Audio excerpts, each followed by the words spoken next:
Yan, magandang hapon po sa bawat isa. Magandang hapon po sa bawat isa sa atin. Nawa po ay kayo po ay nasa magandang pangangatawan at kalusugan. Kumusta po? Yan, welcome po tayo ulit dito po sa ating daily live po dito sa Rema Pills. Yan, kumusta po kayo? Yan, ang pinag-uusapan po natin ngayon ay yung mga topic po ng ating Simber Camp. Ano po? At ang pag-uusapan naman po natin ngayon at ang pagbubulay-bulayan at ang i-review lang po natin yung topic po natin nung Simber Camp ng 2020. Ito po yung I Believe in Vision by Kenneth Hagin. Ano po? Yun po ang pag-uusapan natin. And bago po na tayo mag-start, tayo po muna yumuko, tayo po ay manalangin. Aming Ama, aming Diyos, Panginoon, in-acknowledge at in-honor ka namin sa aming kalagitnaan, O Lord, Ikaw, Panginoon, na magsalita sa iyong lingkod. Bigyan mo kami ng katalinuhan at karunungan na nagbumula sa iyo, Diyos, upang Lord, mas maintindihan namin ang lahat ng aming pag-uusapan. At Lord, samahan mo kami at kausapin mo kami sa lahat ng nanonood ngayon at ang bawat isa sa amin, Ama. Maraming salamat sa pangalan ni Jesus. Amen, amen. Ito po yung chapter 1 po ng I Believe in Vision na kinikwento po ni Pastor Kenneth Hagin na kung ano po ang buhay niya. Amen po. Isa-summarize ko na lang po kasi medyo mahaba po yun kung talagang babasahin ho natin. Isa-summarize ko lang po. Umpisan ko lang po na yung kung paano po siya binangon ng Diyos mula sa banig ng kamatayan. Amen po. At ipinanganak po siya ng premature noong August 20, 1917. No, ipinanganak siya na walang sign ng buhay o inilagay na lang siya po doon sa paanan ng kama. Amen po kasi kasi nung nilabas po siya, wala siyang sign ng buhay. No, pinanganak siya. So nilagay na lang siya sa kama at ang inasikaso na lang po yung nanay niya. Na kasi bago po siya pinanganak, ang nanay niya po ay nagkasakit ng ilang araw bago siya pinanganak. Kasi ang nanay niya po ay sakitin. Ngayon alam niyo po, nung pinanganak po siya, inilagay lang po siya sa paanan ng kama dahil sa alam nilang walang sign siya ng buhay. At alam niyo po, pagkalipas po ng 45 minutes, inilabas na siya ng kanang lola na para siguro ilabas na para doon sa kwarto at ilibing siguro. At nagkaroon po siya ng sign ng buhay. Nagkaroon po siya ng tibok ng puso na, kaya alam niyo po, siguro ililibing na siguro siya. Pero alam niyo po, binihisan, pinaliguan siya ng lola niya at yung damit po niya, binihisan po siya ng maliit na damit dahil siya po ay maliit siya nung pinanganak, siya po ay 2 pounds lamang.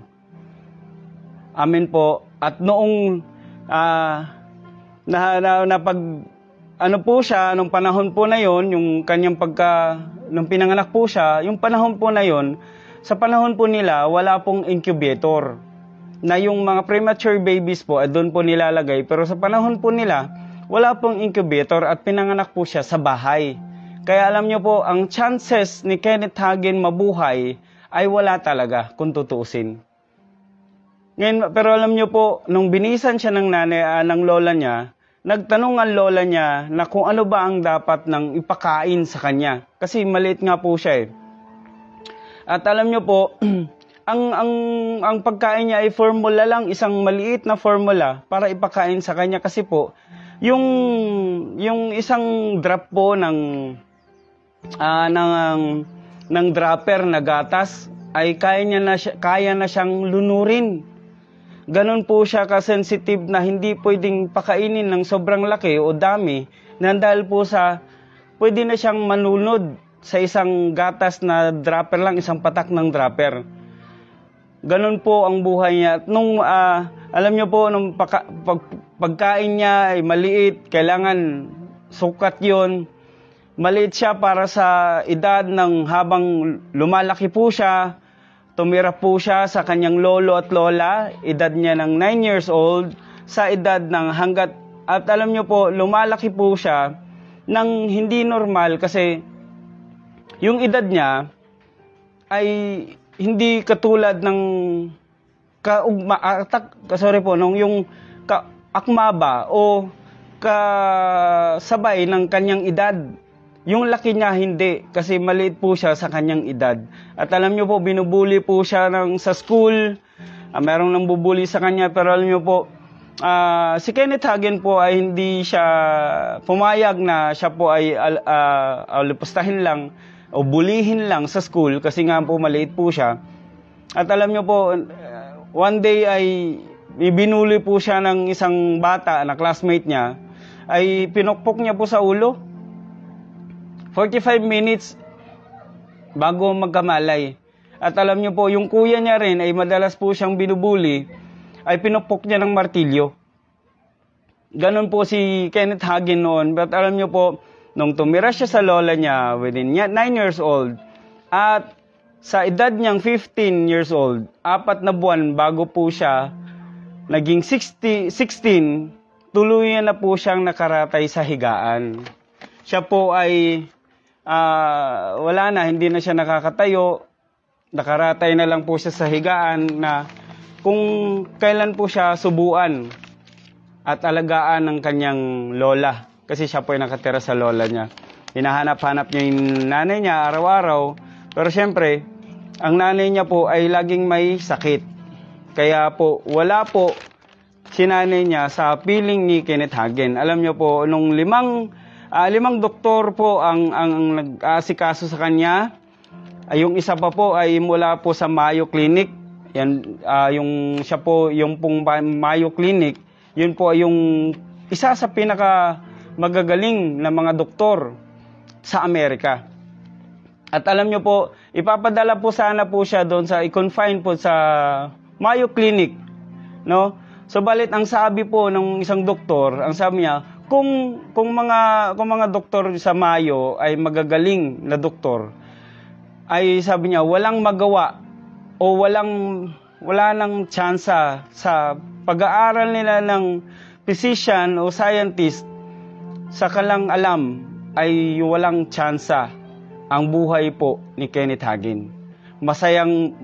Masasayang lang daw po yung panahon, paggagamot sa kanya roon kasi gagastos lang siya. At sabi po ng doktor niya, wala nang pag-asa yung si Kenneth Hagin. At ang katawan niya ay napaparalyze na po at meron po siyang 2 seryosong organic heart problem.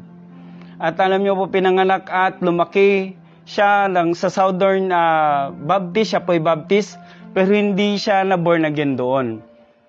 Maaari tayong, sabi niya pa po nga po doon, maaari tayong maging membro ng church, pero hindi pa rin Kristiyano. Amen po. Ang sabi niya po ron, marahil po, pwede tayong maging membro ng simbahan, pero hindi po ibig sabihin na tayo pa ay membro ng simbahan, ay tayo na po ay Kristiyano na.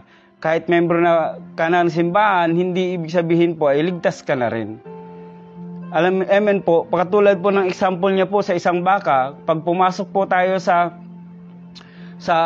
bakahan o sa bahay ng baka, ay baka ka na rin. Kaya hindi po ibig sabihin na pumasok tayo sa isang church, ay isang ka ng Kristiyano o ligtas ka na. Isa pong natutunan niya po dito, kailangan pala ay ipanganak muli. Amen po. Ang kwento po ni Kenneth Hagin po na to, ito po ay paalala sa atin na kailangan pala na ipanganak muli. Na hindi po, porkit tayo po ay membro ng simbahan, kahit na po lagi po tayo nandun, ang sabi niya po, kailangan ipanganak muli. No? Nakadalo po siya sa isang evangelistic service at kinausap siya ng Espiritu ng Diyos nang isuko ang buhay niya sa Panginoon. Pero alam niyo po, nangatwiran po siya. Kasi, alam niya, Kristiyano na siya. Nabautismuhan pa nga siya sa tubig kasi baptist po siya eh. Amen po. Nakipagkatwiranan siya sa Espiritu ng Diyos na, hindi, ligtas na ako. Kasi ako ay, nabaptize na nga ako eh. Pero alam niyo po, napagtanto niya, na kailangan ma-born again. isinuko niya ang kanyang puso sa Panginoon nung unang gabing nakaratay siya sa sakit. At nung gabing iyon, nakaramdam po siya ng tumigil ang pagtibok ng kanyang puso, tumigil ang pagdaloy ng kanyang dugo. No, sa gabing iyon, bago po siya ma-born again, tumanggap at sinuko niya yung buhay niya sa Panginoon. Alam niyo po minsan, sa circumstances ng ating buhay, kung kailan minsan po na katatanggap mo lang sa Panginoon, merong chances na may pagsubok na dumarating o pilit kang inilalayo ng Diyos. Amen po. Kasi sabihin mo sa katabi mo, may calling ka kasi. No? Si Kenneth Hagin, nung sinuko niya ng buong buo yung buhay niya, nung gabing yun, saka na siya naging paralyzed talaga na hindi na siya makakilos. Talaga nakahiga lang po siya.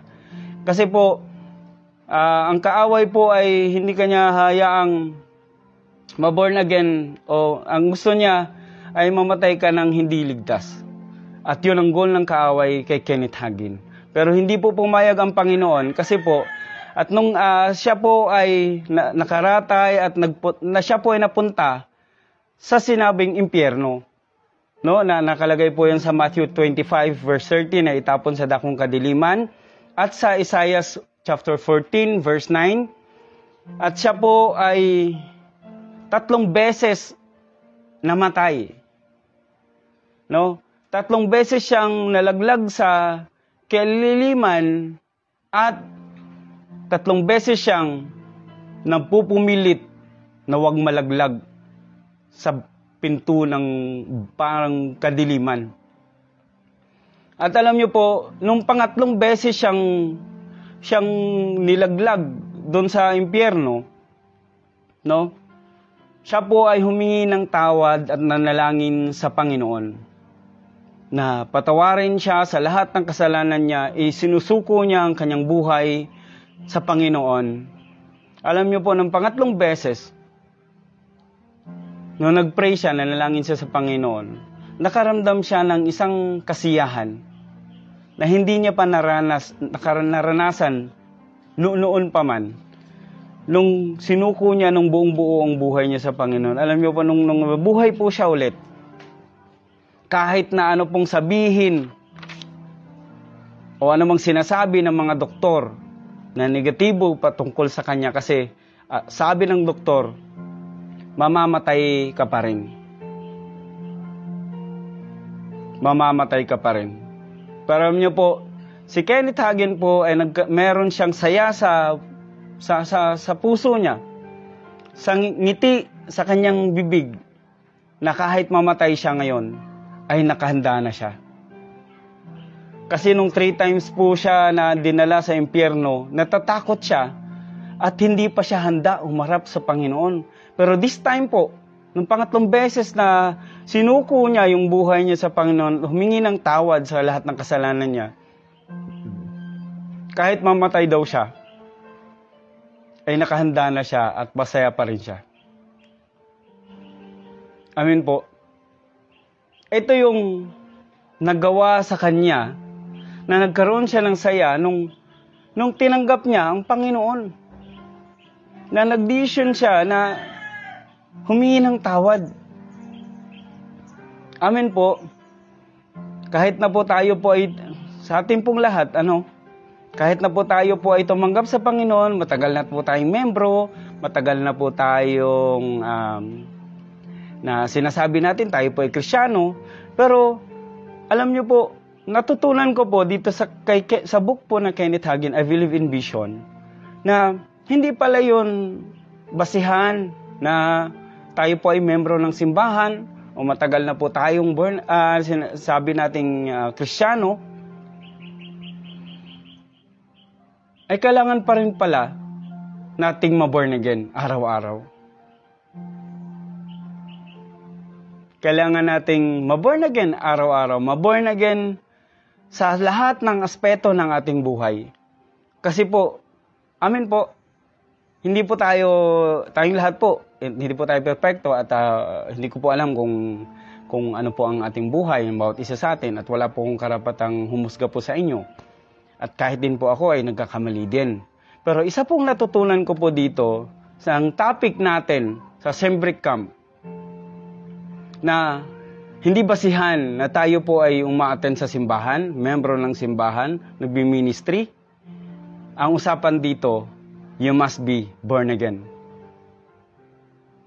Alam niyo po, salamat sa Panginoon kasi etong topic na to ay malaking impact sa buhay ko. Kaya alam niyo po, hanggang ngayon, may impact pa rin eh. Amen po. At ang masarap po itong pag-aralan kapag marami kang kasama. Alam niyo po sa camping, yung divided seminar ho natin, pwede naman pag-aralan po itong mag-isa, yung sariling self-study na pag-aralan natin, yung book po ng Kenneth Hagin. Pero alam niyo po, iba pag inaral mo at pinag-aralan mo sa camping kasi Tagalog.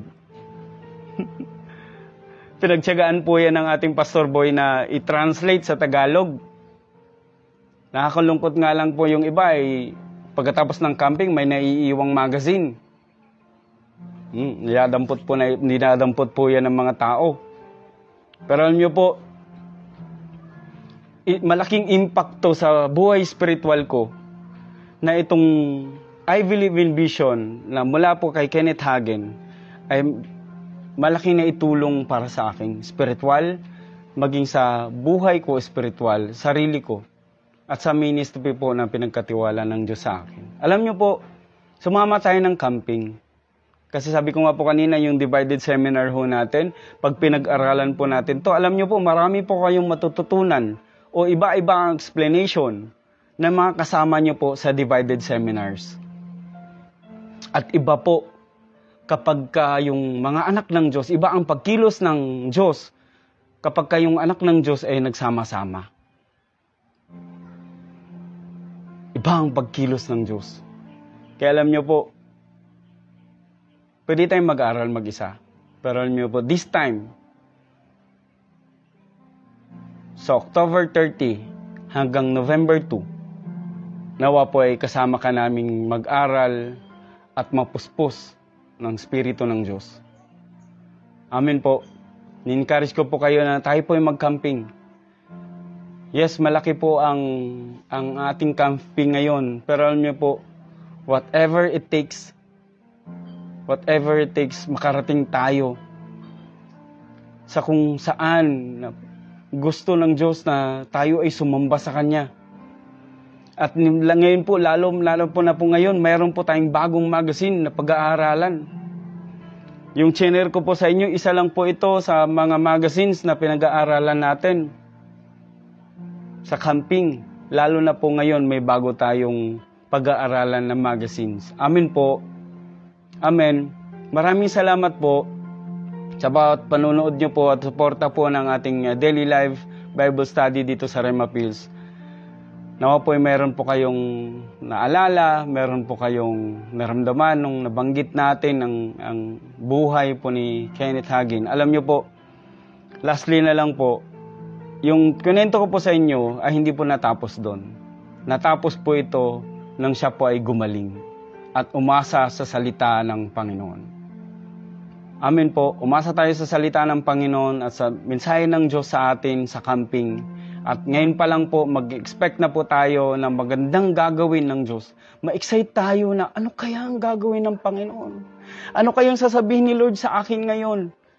Kaya magkaroon na po tayo ng tanong ngayon pa lang para sa pagdating po ng Pinyel, pag-apak mo pa lang, ramdam mo na ang Diyos. Kakausapin ka ng Panginoon kasi nandun yung puso ng excitement. At exciting ka. Amen po.